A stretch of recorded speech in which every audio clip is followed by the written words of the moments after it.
Corea del Sur es un modelo que fascina al mundo entero.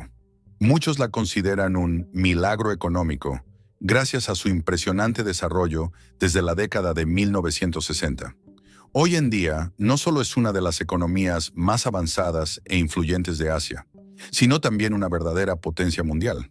Desde la construcción naval hasta las tecnologías de vanguardia, pasando por la producción automotriz y las finanzas, Corea del Sur ha logrado imponerse en sectores clave a nivel internacional. Pero este éxito no es fruto de la casualidad.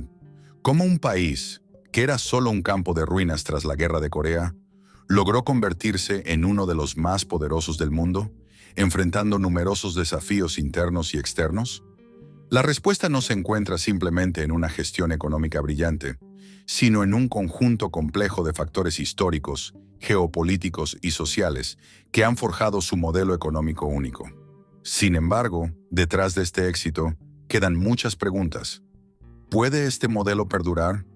Y si es así, ¿a qué precio? Hoy vamos a sumergirnos en la fascinante historia de Corea del Sur, explorar sus desafíos actuales y entender qué podría frenar su continuo ascenso. Las raíces del milagro surcoreano. La historia de Corea del Sur no puede reducirse a una simple historia de éxito económico. Para comprender cómo ha evolucionado, hay que remontarse al final de la Guerra de Corea, en 1953. En esa época, la península coreana estaba dividida entre el norte, bajo control comunista, y el sur, que se alineaba con el capitalismo. Lo que a menudo se ignora es que la guerra nunca terminó realmente. Aunque se firmó un armisticio, los dos países siguen técnicamente en guerra hasta el día de hoy. En realidad, el sur no se convirtió de inmediato en el modelo democrático que es hoy. Las primeras décadas posteriores a la guerra estuvieron marcadas por golpes de Estado, dictadores autoritarios y políticas económicas autoritarias. Estos años fueron una época de turbulencia, en la que varios gobiernos se sucedieron, a menudo por la fuerza, con elecciones dudosas y cultos a la personalidad. En un contexto así, el sur parecía estar tan destinado a convertirse en una dictadura como su vecino del norte. Sus economías eran inicialmente casi similares, aunque Corea del Norte disfrutaba de abundantes recursos naturales y relaciones estratégicas con la URSS y China. Las primeras ventajas: ayuda internacional y liberalización. El primer gran giro para Corea del Sur fue la ayuda masiva de Estados Unidos. En el contexto de la Guerra Fría, Corea del Sur se convirtió en un bastión contra el comunismo en Asia. No solo Estados Unidos proporcionó ayuda militar y económica, sino que también aportó una experiencia técnica que permitió al país reconstruirse más rápidamente. Hoy en día, la presencia militar estadounidense en Corea del Sur, con más de 24,000 soldados desplegados, sigue desempeñando un papel indirecto pero crucial en la economía del país. Pero fue solo a fines de la década de 1980 cuando Corea del Sur realmente comenzó su transición hacia un modelo de mercado libre. En ese momento, se restablecieron los derechos civiles, se celebraron elecciones honestas y el país comenzó a abrirse al comercio mundial. Este proceso de liberalización permitió que gigantes industriales como Hyundai, Samsung, LG y Kia se desarrollaran con un apoyo activo del gobierno. Este respaldo estatal permitió que estas empresas surgieran como actores globales importantes. Lo que es particularmente fascinante es que Corea del Sur logró integrarse en la globalización en un momento estratégico. En la década de 1980, China aún no era el gigante industrial que se ha convertido, y Corea del Sur pudo posicionarse en sectores de alto valor agregado, como la construcción naval, la electrónica y la automotriz, mientras se beneficiaba de costos de producción relativamente bajos. El juego de la globalización, oportunidad y competencia. La globalización jugó un papel crucial en el ascenso económico de Corea del Sur.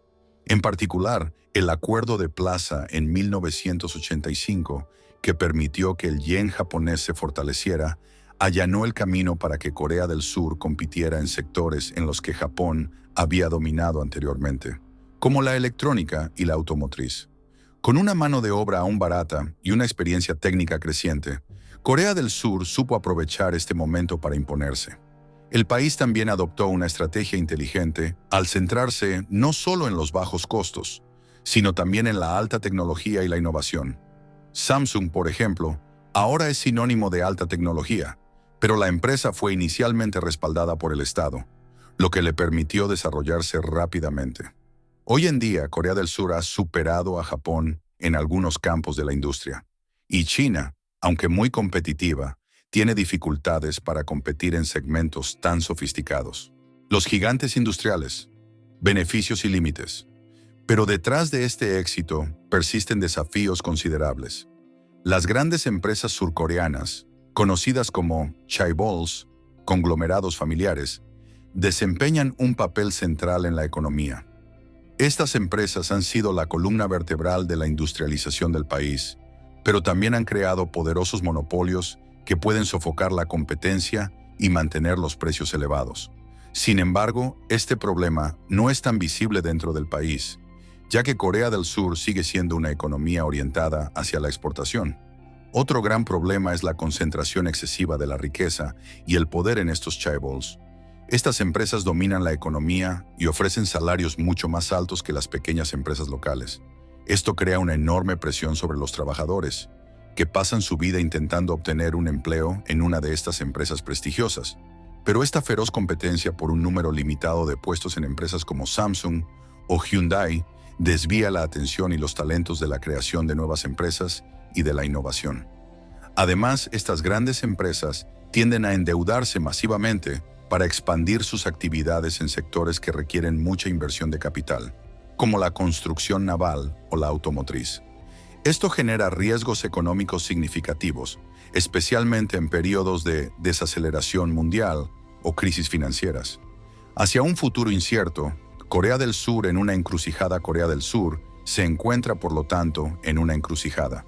Aunque su modelo económico ha sido un éxito, el país debe ahora afrontar importantes desafíos internos. La concentración de la riqueza en los chaebols ha creado una sociedad muy desigual, y el sistema educativo, aunque eficaz, empuja a las nuevas generaciones a ingresar a gigantescas empresas en lugar de fomentar el espíritu emprendedor. Además, la situación política del país sigue siendo inestable. Aunque Corea del Sur es una democracia, el espectro de los golpes de Estado militares y los regímenes autoritarios nunca está lejos.